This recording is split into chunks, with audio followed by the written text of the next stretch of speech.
What up, everybody? It's your boy Steve from the Washington Football Addicts. We are back. We are back. We are back. Boys, we got Phil. What up, Phil?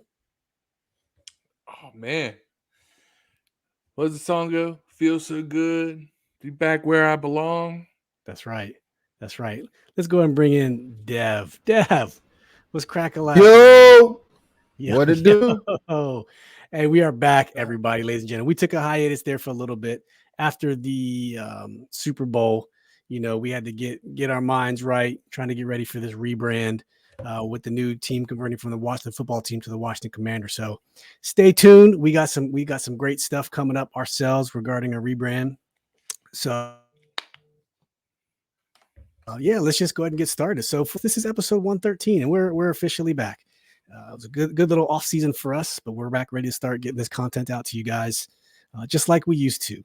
Same forums, YouTube, anywhere you get your local podcast, Google, Apple, Spotify, Facebook, and Twitter. Go ahead and hit that like and subscribe button on YouTube if you're listening to this or watching this. So, fellas, 113. Here we are again.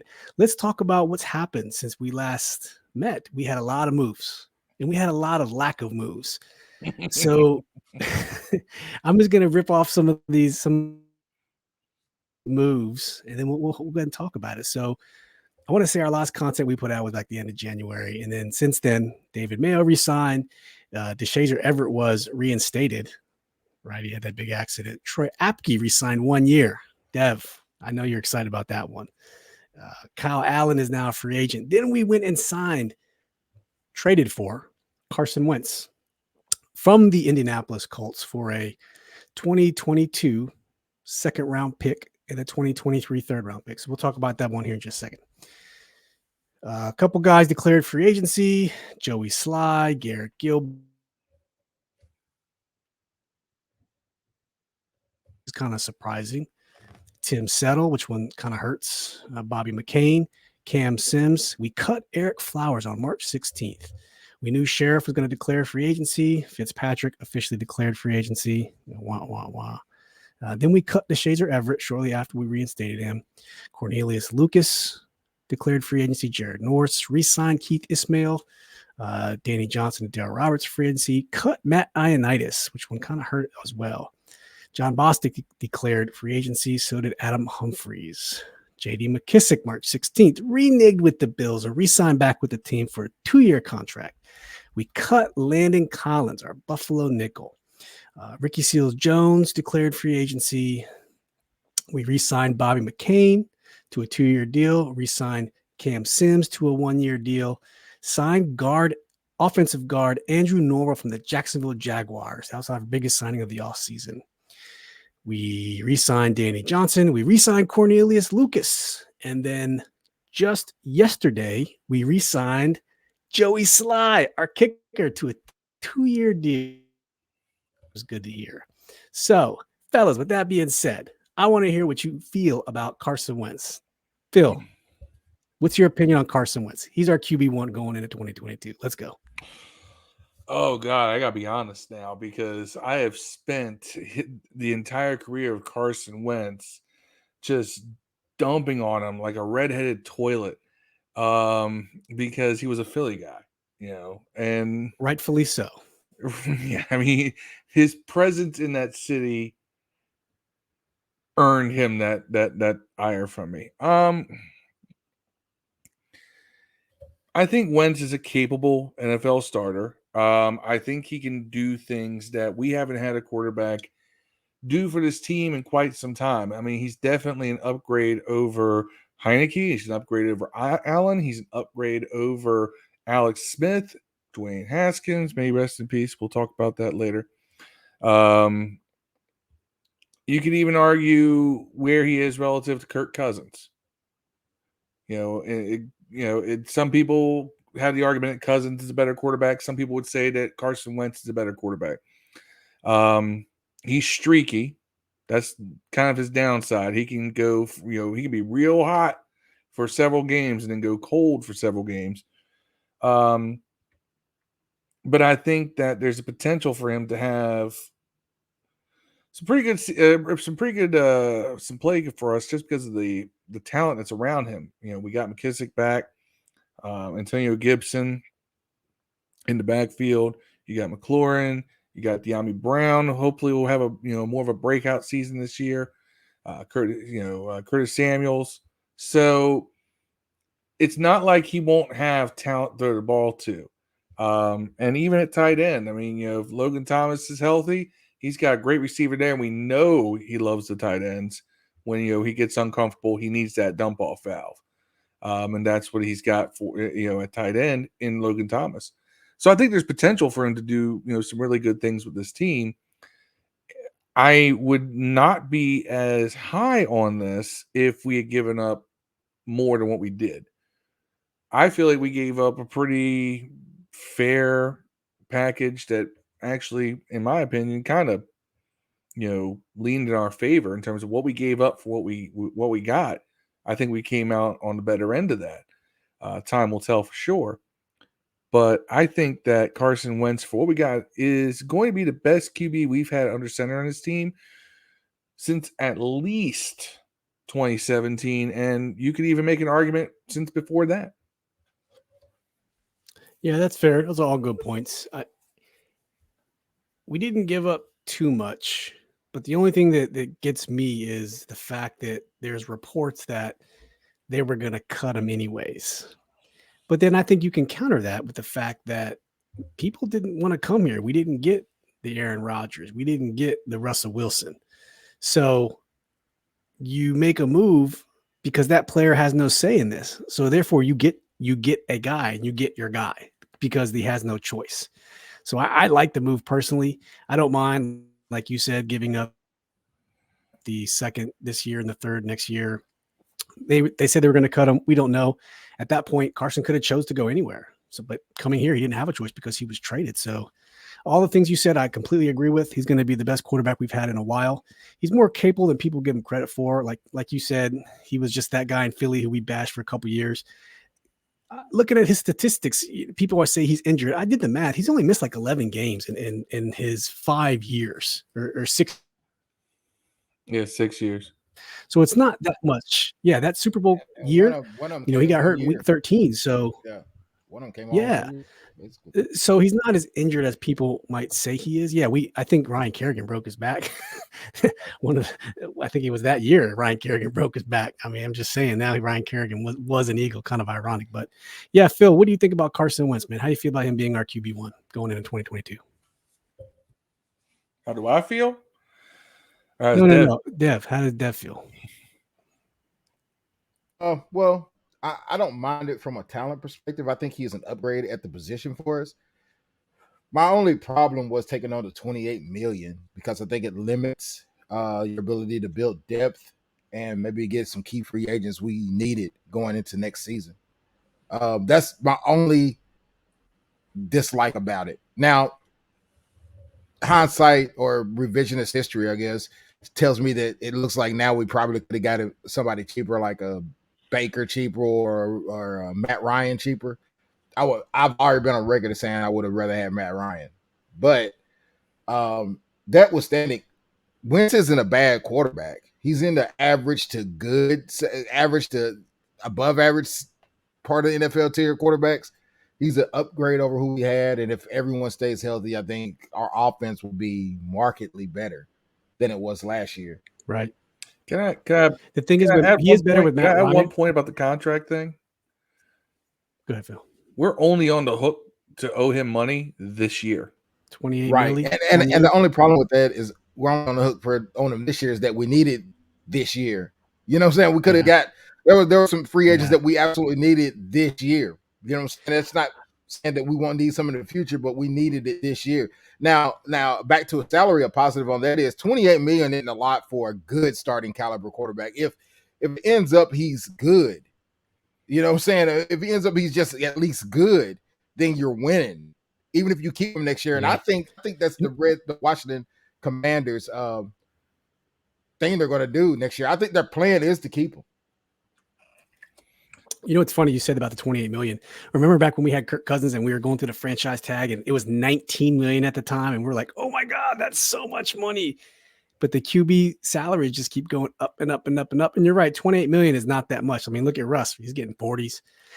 But Matt Ryan, Atlanta is eating. I want to say they're eating $40 million this year. And I was hoping when we signed Carson, when we first got the news, that it would have been like, remember when we got Alex Smith? Kansas City covered, I don't remember the percentage of his salary, but they covered a part of his salary, and then we covered the rest for that year. I was hoping that maybe they would have done that, but that's why people might have said that we gave up too much, but it is what it is. We got our QB1. We have a definitive QB1. I know they're going to say there's a competition, but we have a definitive QB1. I don't think they're going to say it's a competition. I don't think they're going to say it's a competition. I think it's clearly. I don't think there's no need to even say that if you're Ron. It's clearly his job. Now the problem's going to be in week 4 if he's not playing so good. The Heineke Hive. Heineke clique will be out there, and if he's playing that bad, I might be a part of it. But I mean, he has 140 touchdowns and 57 interceptions. I mean, that's a great stat over 5 years. And I know his accuracy is not that good, but I think he's just good enough to where he can have a bad game or two, and people not want to get Sandman out there to pull him off the stage. Yeah. But I think, is he 4 or 5 games bad? Good enough to do that? We shall see. Now, with the reports of Carson being fragile, remember they drafted Jalen Hurts, he threw a fit. I think that's safe to say why they're not going to get an early round quarterback. I think if Willis is there, you're not taking him? If Willis is there, which is not going to happen, but if Willis or Pickett or even Ritter is there at 11, do you not take it? I mean, if I'm there and Willis is there, I'm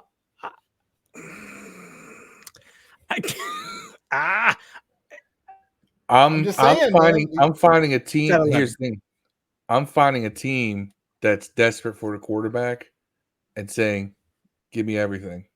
But how can you trade? How far are you willing to trade down? Out of the teams? Who's got a lot to give? Because Carson might get. Well, I don't want to say he might. Because of the reports, will he get sensitive if we get a guy? Let's say, okay, because you want to get a quarterback in the first round. Look like the Ravens got Lamar. They jumped back up to 32 to get Lamar to get him on that 5th year, right? What if we are in that boat and one of the guys is sitting there and that 30-second pick is up? Even. Yeah, and it's like, because you always want that 5th year, right? That's a huge rookie contract thing. If you get him in the 2nd and on, you don't get that 5th year. Yeah. And would Carson get pissed off? Do you think Flacco's better than Wentz? You think Flacco's better than Wentz? At least at that point, did you think Flacco's better than Wentz? At what point? When they got Lamar Jackson. No. He was on his down. Flacco was on the downward spiral by then, I think. Here's my question: do you think that if that's a possibility, that's not something they've already run by Wentz? You know what? They probably have. I think Ron's open enough to where he probably has. Hey, Carson, listen, I know we're happy to have you. We want you. We want you to succeed, but we also have to think about building for the future. And by doing that, we have to get prospects, and that's at every position. So hopefully they've done that. You're right. That's a good point, Phil. Maybe that was part of the conversation. My head will explode, and not because you got another quarterback, but it's because you could have used 28 fucking million. It just doesn't. Like I would still drafted a quarterback in the first round. Yeah, I see what you're saying. I can see how it could be. That makes sense. Right. You could have waited. There's still quarterbacks out there now that are as good or on the same tier of quarterback. Like Baker's on the same tier of quarterback. It might take a 4th to 5th to get him. So that means that crazy, all signs should point that they should take a weapon. They should take a weapon in the 1st round pick. Can I tell you why they're not going to take a quarterback? I'm going Kyle Hamilton. I'm telling Kyle Hamilton only because I don't understand why you would. I get that you can't win games scoring 18 points a game. I get that. But you got to think the offense is going to be better because injuries are coming back. And you don't have a starting Mike at all. You don't have a NFL caliber Mike on this entire team, bro. On the entire squad, Washington has the worst linebacking team in the NFL. I dare somebody to name another team worse at linebacker than Washington. Two questions. And you want to take a receiver? Well, 2 points to that. One, they're not taking the quarterback's out the question. And the reason that is because Ron has stated that this year is the year. they have to take that leap forward. You can't take that leap forward drafting a quarterback in the first round when you just got Carson Wentz. All right. You have to go after somebody who's going to make an immediate impact. So that's what they're going to have to go after, because Ron has stated on record, this year is the year. Previous years, it was we're building something. Even when we won that division, call it hollow, whatever, a certain current Raiders fan likes to call it. He never said that, oh, we're trying to win right now. He built the team by trying to win, but he wasn't trying to build an immediate division winner. He has said that this year, year 3, is the year they have to take that leap forward. Leap forward is going from 7 wins to 10 wins. That's a leap forward. You have to get an immediate impact player now. See, I think most Washington fans or most NFL fans think Washington was probably a 9-10 win team last year. I'm being honest, man. Do I think they were good? No, but you don't think they could have won 1 or 2 more games if COVID hadn't killed them in the last 5 games of the year? Like, they couldn't have beat the Eagles. They couldn't have beat one of those games in the Cowboys. They couldn't have beat one of those. They should have won some of the games when everybody was there. They should have beat San Diego and a couple of teams. Let me ask you this, Dev. You just said, we got Carson Wentz, right? If we didn't get Carson Wentz, right, who would you have wanted to get in free agency? I would have went after. I would have waited Carson to the draft. I would have went after the draft and went after a quarterback. I would have been happy with. I would have definitely tried to get Willis. I would have been happy with Pickett or Ritter. And I mean, because at the end of the day, I don't think that the amount of win share that Wentz gives you is that much different than what Heineke can give you as far as wins and losses. Now, is he going to play better? Obviously, he's a better quarterback. But I think you call the game different, and with the addition of weapons, I think Heineke can get you. He got you 7 wins with the hardest schedule in the NFL with everybody hurt. You know what I'm saying? That's without McKissick, Gibson fumbling the ball. That's without Thomas playing. That's a large stretch without Ricky Seals on there. That's no second receiver. That's a whole lot of things that it was going against a good quarterback to be successful in Washington, let alone a very average one. So did we need an upgrade? Yeah, and Wentz is an upgrade, but I don't think that he's going to win 3 or 4 more games than Wentz would have won last year, counting all the stuff we had go wrong. So I would have won. Is he $26 million better than Heineke? Is the question? Right. That's my point. That's my point. And the answer is probably yes if you look at market share. But the point is that you could have is a $20 million quarterback or a $15 million quarterback that much worse. Like, it would have been that much worse to go out and get fucking Teddy Bridgewater for cheaper. Like, would you have been that much worse? No, yes. And I'll tell you why. Teddy Bridgewater, everybody who's paid attention knows I have caped hard for Teddy Bridgewater for the past couple of off seasons. I don't want Teddy Bridgewater. I'm a little now. Teddy, not now. You can't have 3 season-ending injuries the way he's had in your career, and significant injuries, and then say, yeah, we want that guy. He's going to be almost as good as if we get Carson Wentz. Carson Wentz has the ability to. It's funny because he is, in many ways, what a lot of people think Heineke could be. When I'm talking about I'm talking about his biggest art sports. Let me explain why. All right. People think Heineke is mobile and he's a playmaker and all this other stuff, but the problem is he can't see over the damn line, and where he is weak, Wentz isn't. Wentz has accuracy problems at times, but he doesn't constantly hang the ball up on receivers over their head, even on 5-yard, dump offs. Well, he's not that level. And Wentz is still mobile. Wentz can move out of the pocket. He can scramble, and he can move, and he can make plays happen because he gets out of the pocket. These are things people liked about Heineke. I like that about Wentz. I think Wentz is less spastic than Heineke. I think Heineke gets under pressure, and he just spazzes. We got Heineke. Wentz has a highlight of him throwing the ball straight up in the air in the end zone to prove you different. Like that. Every quarterback has bad moments. I'm not going to hang that stuff on Wentz. Wentz has a highlight. Heineke has an entire season of throwing the ball high. I'm not gonna argue Hey, with this you. guy's Who's wide better open. between He Heineke and Wentz. get it. Wentz is better than Heineke. But let's not act like Wentz is good. I mean, Wentz doesn't throw over the middle of the field over 10-yard passes ever. So all this, he's going to throw the ball deep. He does have a stronger arm. He doesn't really use it to go deep over the middle very often. Maybe a few times. He just has but to no go more often different. enough, Dev. He just And has no to go more often often. enough. But this whole dream of the offense is gonna open up. He's gonna throw it downfield. He's never been that guy. He throws more screens than anyone in the NFL. It's cool. I like Wentz, and Wentz is an upgrade.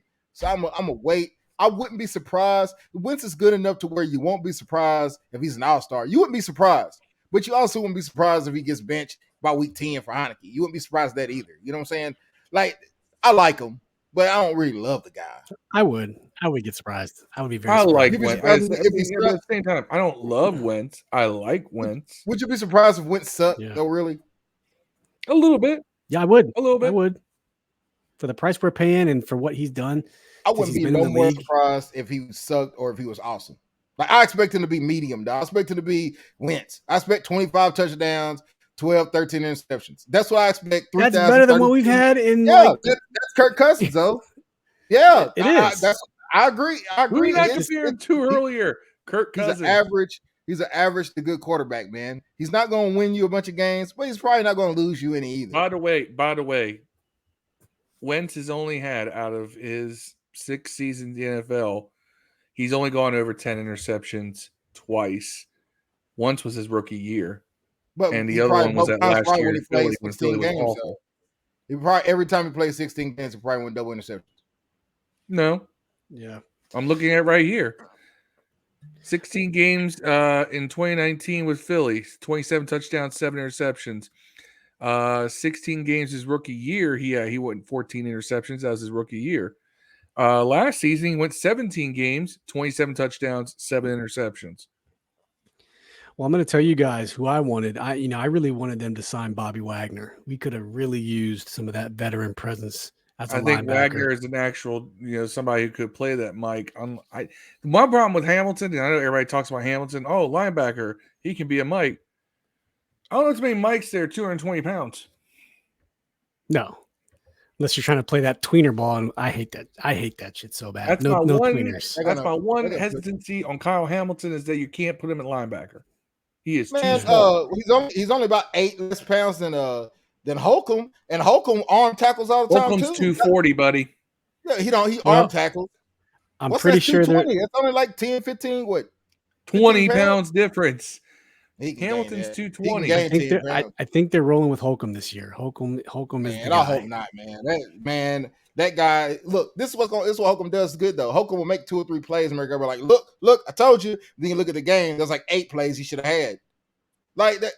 I'm telling you, man. He reaches. But I will say though, he's improved. He's improved every single year. So is McCain, and he hasn't had a single season where he's been the Mike. They've moved him around, so if maybe this could be the season he is the Mike. So who plays? Remember they put Bostic in the middle. Who plays Sam? Jamin. All right, who plays Will? To be determined. Exactly, man. The worst linebacking team in the NFL, but everybody wants a fucking receiver. Like I just can't understand it. Like I don't want Hamilton either. I'm saying if he's there at 11, we gotta take him. I would rather much trade down and get Lloyd or Nakobe Dean or someone. I would love that. Hell, I'll go Mumbo, where's his name, in the second round. I'd pick up 2 linebackers, dog, if I had to. That's how bad we are at linebacker, bro. There's not one linebacker on this team that starts for any team that made the NFC playoffs last year, dog. There's not one linebacker on this team. Can't argue with that whatsoever. They want to put the worst the worst good linebacker we have at Mike. Just because he's good for us, he's good at Mike. Man, he's terrible. He wouldn't play Mike on any team in the NFL, bro. And but he was better than Bostic. He was better than down on our team, though. Is he better than the linebackers that got in Dallas or Eagles or Giants? No. Exactly. So why you want to put him at the most important linebacker? Exactly. I don't even know. They probably asked the same question about Martinez, Blake Martinez, Bradshaw. from I don't know. Point is, all right. I don't think Kyle Hamilton's going to play Mike. He could probably be. He'd be a better Mike. Probably play the Will. No, put him at safety. Or put him at safety. Yeah, put him at strong. Put him at, what do you want him and Cam? No, in base you could have them both back there, but in nickel, you play 75% of the time. You can still have McCain, Curl, and if you went, okay. I'll even say this: if you went Hamilton at Buffalo nickel, right, I could buy Curl. Or Curl. It wouldn't matter. They're interchangeable at that position. I think Curl's faster. I'd rather have him actually playing back. Man, if Curl played there, you have Curl and Hamilton playing Buffalo and McCain playing the deep third safety, which he already does. Then you would have on the outside Fuller and Jackson. That's all right. Then you could put Holcomb in there or James the other linebacker. That's cool. I'm not a big Bobby McCain fan. I don't think any Bobby of us played well the last 5-6 games of the year. I think Bobby well played as well as anyone on that defense at the end of the year. I'll give him that, man. I would rather have an upgrade. And this way you have an upgrade on base, which would very seldom run anyways. And he'd still be valuable on cover downs where he's valuable. If you're not going to get Drake London or Chris Olave weapons on offense, go Kyle Hamilton, because I think he can cover tight ends, and damn it, we need someone who can cover tight ends, because right now we don't have that person. Man, every year it's the same thing. If Holcomb is in the flat or a seam, he can make a play for you, man. But if anybody crosses his face, we pointed that out a million times last year. As soon as someone crosses his face, the fundamentals of a middle linebacker or linebacker coverage is to cover the guy that crosses your face. And he never does it, man. It's him and Bostic. Bostic was worse. Bostic was worse. Bostic was worse. But even Jamin was better at that. Like, Jamin's issues weren't skill. His issues were knowing his assignments in a timely fashion. He was late to a lot of places. But he didn't really just get burnt up or just not make a tackle. Some silly shit like reach his arms out all the time. Like, Holcomb does that a lot, man. And I don't want Holcomb cut. I'm not wanting to hate on Holcomb. I just think that if he's on our team, he's going to play the least amount of any linebacker on our team. He's played Sam. They played the least amount of snaps of any linebacker. That's where he needs to play, dog. Cover the flats and a seam every now and then. Other than that, watch the run, maybe blitz every now and then. Keep doing that, dog. Don't have this dude doing some shit he don't do. And that's what we always do, man. He's good at this play. He's okay here. Let's try him at Sam. Same thing we did to Jamie Davis. They had to put Sam at will. That put Jamie at will the whole year. He'd been better. Yeah, probably so. Well, let's transition to our next topic. So as you guys know, we lost a former Washington player, Dwayne Haskins, this week. So let's just take a few minutes and reflect on the good moments we had with Dwayne. And, we got him in 2019 at the 19th pick, I want to say. 15th pick. He thought he would have went a little bit higher. But, yeah, we got him in the first round. Jay Gruden was our coach. That was talk about what's your favorite Dwayne Haskins moment here in Washington. Phil, what do you got? My favorite moment with Dwayne Haskins was the game against Philly that our defense unfortunately blew, where it was back and forth. Namely, he hits Terry going across the middle, and just right where Terry had a spot where if he caught the ball, he had an angle and he was gone. And that 75-yard touchdown pass will always stick out in my mind, because that was the moment. That was by far his best game with us. If you look at it, that was by far his best game as quarterback with us. But it's that play, and it put us ahead, and I thought, we're going to win this game. We ended up not, because dude from Philly just picked a ball out of the air that he had no business catching. But that play will always stick with me, because I was so amped, because I was like, we got a quarterback, we got a receiver, oh my God. I mean, I was full on marking out like I was 10 years old again. I mean, it was one of those moments. Like, I was just so excited. And I will always remember that play. That one has stuck with me to this day, even after he's left the team. I've still been like, that was fun. That that game was great, and that particular pass will always stick with me. Yeah, that's fair. Dev, you got a favorite memory of Dwayne while he was in Washington? I do. I don't want to get it wrong, so I was trying to look it up real fast to make sure. But I know that I remember the pass that made me think this guy can play a little bit. Is the one where he threw. I want to say it was the Cardinals. I don't want to lie. Where he threw it like a perfect pass to McLaurin and cover two. It wasn't McLaurin. It was it Sims? He threw in the cover two. He threw it right in the non-hole, and I was like, man, quarterbacks can't really do that stuff, man. And that's the kind of memories I have. How joyful he was to watch on the sidelines when he was pumped up. I guess honestly, the biggest thing I remember from him is the league that messed up, and I think that personifies how much confidence he had in himself, man. And so I guess it really wasn't a play. It was definitely just remember some of the things he stood for. I think that was man. I think that was a shot at the Giants because remember they chose Daniel Jones at 6. Yep, Daniel Jones. And he was a Jersey, New York kid. Wanted to play. I think he wanted to go. Yeah. So my favorite memory of Dwayne, there's two. I'll give you two, but my actually it's kind of three. But you know what? I'll rip them all off. Who cares, right? The first one was his first touchdown pass in the preseason in 2019 to Robert Davis. It was off the left seam, kind of had the cornerback stumbling, and he threw a good ball.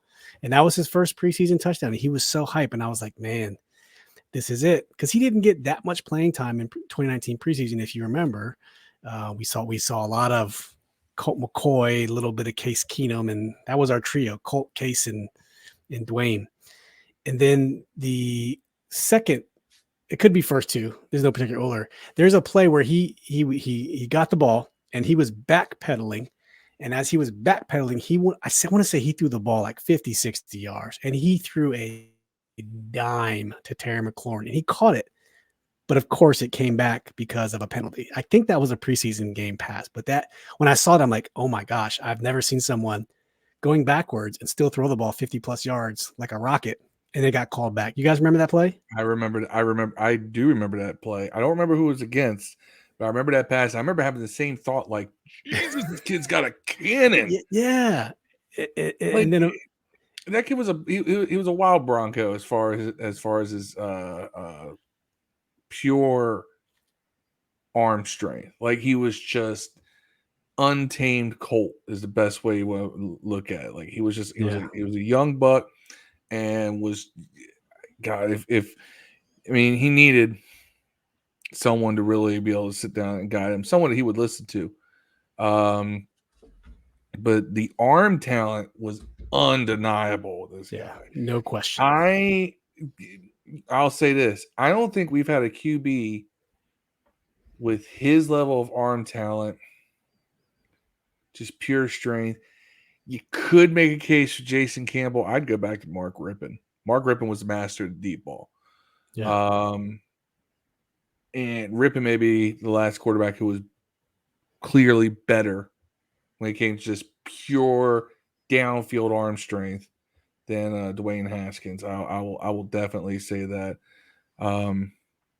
And I really was hoping that going to Pittsburgh would give him that opportunity, playing behind a quarterback who had a very similar skill set as Big Ben, especially when Ben was younger. Roethlisberger was kind of the same guy. Huge guy, hard to bring down, could run.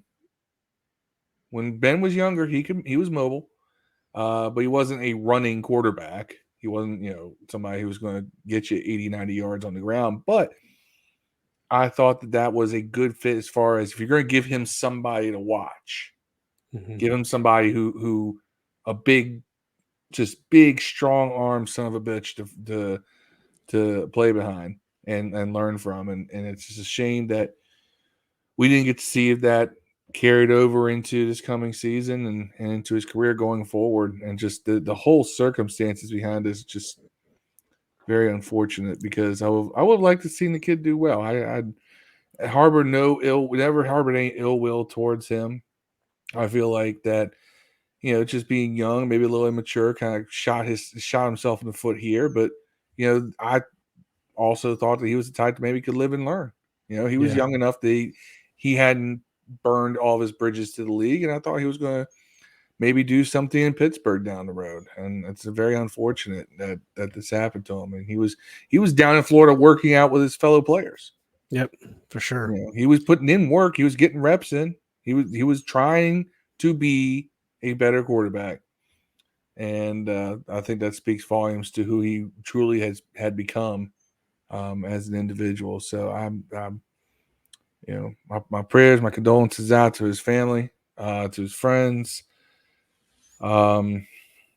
Just a shame. Anybody that young, that much life ahead of them, and that much potential in life to do something. Just you hate seeing it. Yep. And the final moment was the Detroit game, 2019. Remember that game? That was he had his first game-winning drive. Went down there and we were field goal. And we were able to win. Of course, people were talking.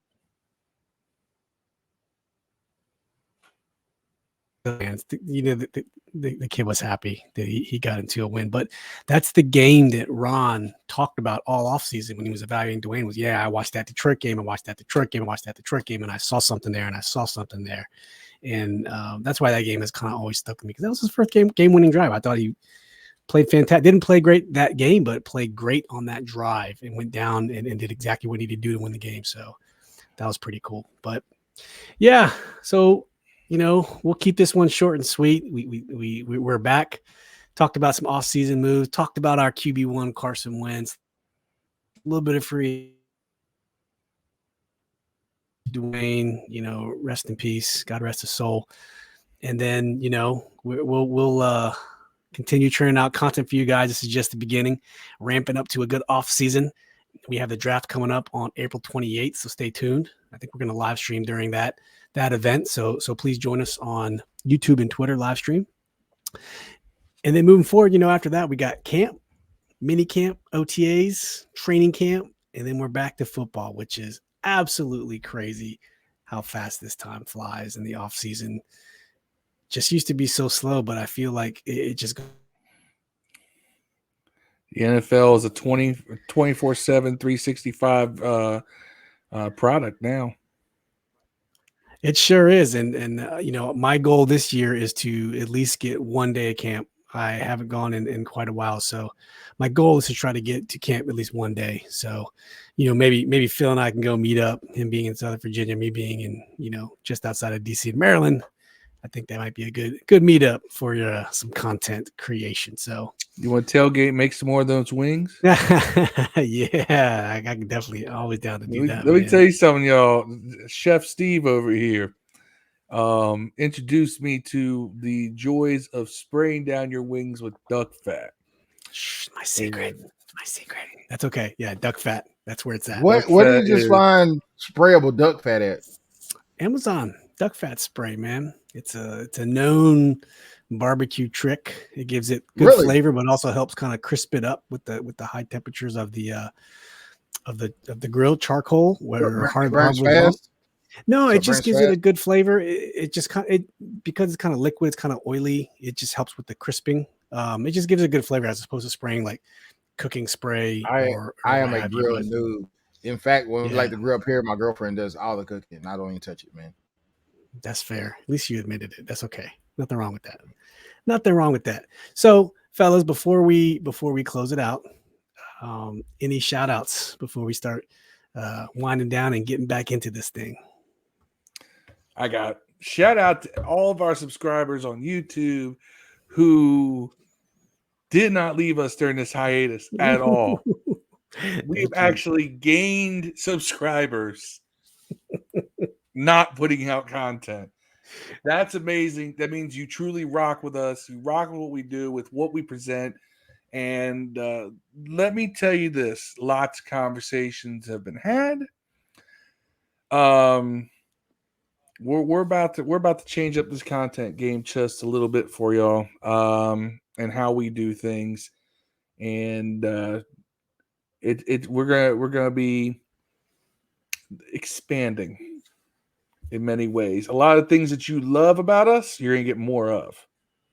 And we're gonna play around with some new things as well. And a couple of us have had conversations with people, and I'm actually working on something for a specific week this year that's going to bring on someone who's a bit of a controversial figure in the DC sports world. But I'm not going to say who yet because I have not locked it down. And I'm not even sure if Steve knows who I'm talking about, though he might. He might have. I think I do. I think I do. I did have this conversation with this person once. Yeah. And I might have a few more coming up. See if we can get them on. But yeah, if for those of you who have stuck with us without us putting on any content, hey, love it. Continue to rock with us. We will make your dedication worth it. That's for sure. What you got, Dev? Anything? Any parting words? No. Once again, rest in peace, Simba. Fuck Adam Schefter. That's all I got. Yeah, Gil Brandt too. Yeah, especially double fucking Gil Brandt. Both of them. And then Man, honestly, I feel like I'm stupid for being mad at Gil Brandt. He's a 90-year-old white dude, man. He's a little bit of senile. He had some of that yak. That's we took Sonny off the air at the right time because I think Sonny probably would have went down that same road too because he just wasn't all there. I don't follow Gil Brandt. I just know he's a little on the elderly side, and people are defending him by saying it's because he's a Dallas guy. Okay. Maybe he's Republican. Maybe he's hitting that pipe a little bit too hard, you know. If he hit that pipe, he would have said the right things. all my most controversial statements came when I'm sober. Yeah, that's true because the true feelings come out, right? Right. But yeah, I echo what everybody else said. Thanks for sticking around. We really appreciate the love, and we are back. We will be putting out stuff regular, and the next mark on the wall for us is definitely the draft. So stay tuned. We'll do a live stream in the first round because that's going to be a long night. You know, we're picking at 11. And who knows what happens? We could trade down. We could trade up. Who knows? Hey, we're picking higher than we were last year. We won't have to wait as long. It will be fun. Yeah. Maybe we'll come up with some sort of drinking game. We'll figure something out. It's a Thursday night, so I don't know. Might have to be sick on Friday. We'll play by ear. So, hey, that being said, hey, we love you guys. Thanks for tuning in. Hell. Do we still say hell? We'll catch you on the flip. Hey. Peace. Of course we say hail. Boom! Hail to the seas. Hail to the commanders. We don't know yet. Pow! Peace.